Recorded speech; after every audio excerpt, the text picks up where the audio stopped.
Hi, welcome to She Spice. Your 17-year-old model offers a sickening experience from Diddy's New York City party. Diddy Brushes in Tokyo is attached to the progressing dealing body of evidence against the news magnate. Her story reveals a universe of richness, control, and upsetting disclosures. A fourth lady is currently suing music mogul Sean Combs, asserting he physically attacked her when she was only a young person. The lady guarantees the president of Combs' Terrible Kid Records got her at the point when she was only 17 years of age, yet in secondary school. This was back in Michigan in 2003. She was flown in a personal luxury plane to New York and met with Combs during a recording meeting. Diddy, the celebrated music investor behind Awful Kid Records, is confronting serious charges in another claim. A lady has approached denoting the fourth informer with claims of abuse against him. This claim veers off in an unexpected direction as the lady charges she was only 17 years of age, a high school understudy, when the episode happened. So we have Rachel Kennedy, and she talked on Day-to-Day Mail's preliminary of Diddy webcast, and she described how back in 2000 she met Sean Combs at a nobleman's club in Tokyo, Japan, and she says one evening, Combs welcomed her and her companions back to his lodging for a party. However, when she shows up, she says it truly wasn't a party. It was simply Combs, who purportedly opened the entryway wearing a shower robe and holding a jug of champagne. Kennedy said on the digital broadcast statement, "This isn't the sort of party that we were all expecting." However, Kennedy makes sense of it. Yet we went in.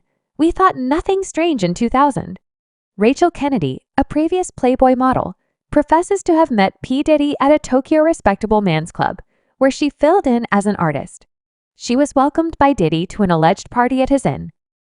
Anyway, upon appearance, the scene was a long way from bubbly, as indicated by Kennedy. Diddy welcomed them at the entryway in a shower robe holding champagne, and what anticipated inside was unsettlingly not quite the same as her assumptions. They employed the power and renown of Combs' job at the Combs business to scare, compromise, and bait female casualties into Combs' circle Combs.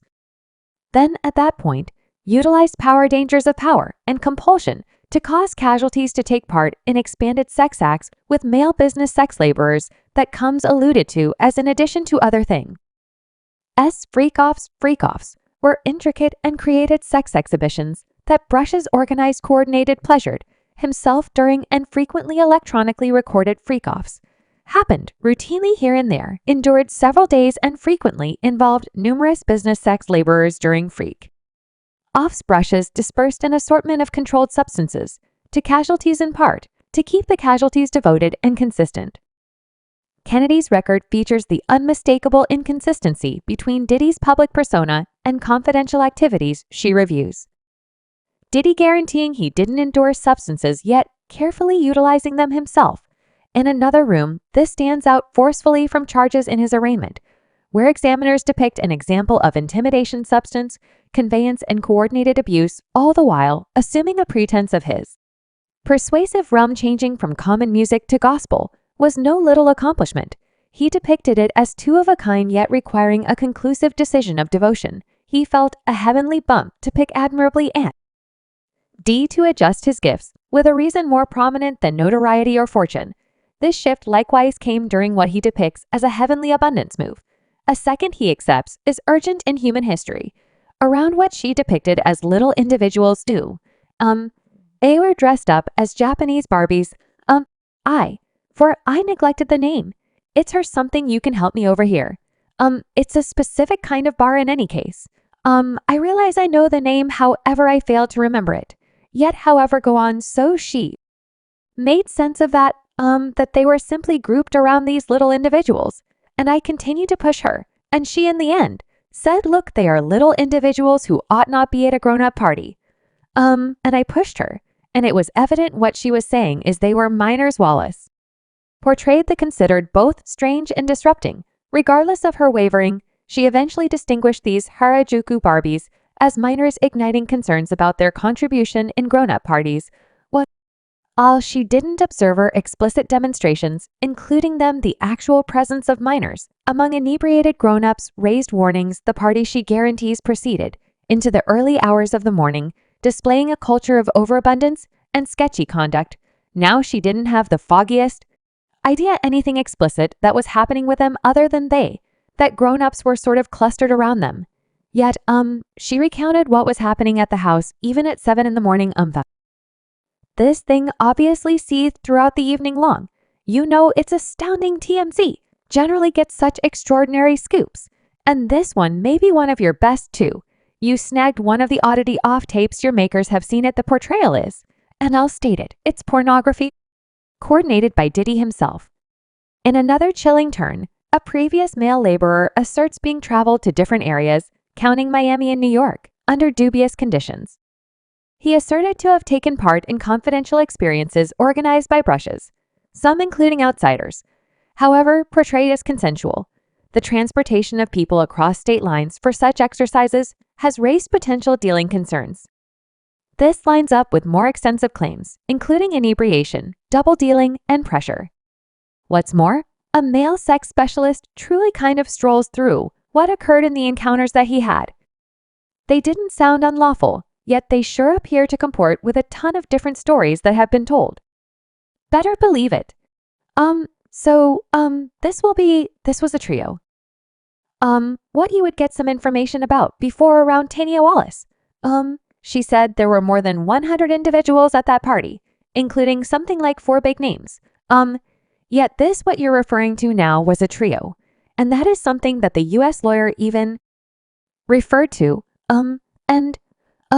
what's more, his legal advisor in a prior narrative we did in the interim, companions of Diddy, counting music maker Stevie J and performer Bean J, have approached Diddy, denying any immediate association, yet their assertions indicated a culture of quiet, with allegations that conspicuous figures are paying casualties to safeguard their notorieties. Bean J uncovered that a few big names purportedly drew closer casualties or their agents with quiet cash to forestall further outrage. He was portraying threesomes. He says it was all consensual, so yes, what we're told is that this male sex specialist was flown out to different areas over 2 or 3 years. Miami, New York, Los Angeles, and another.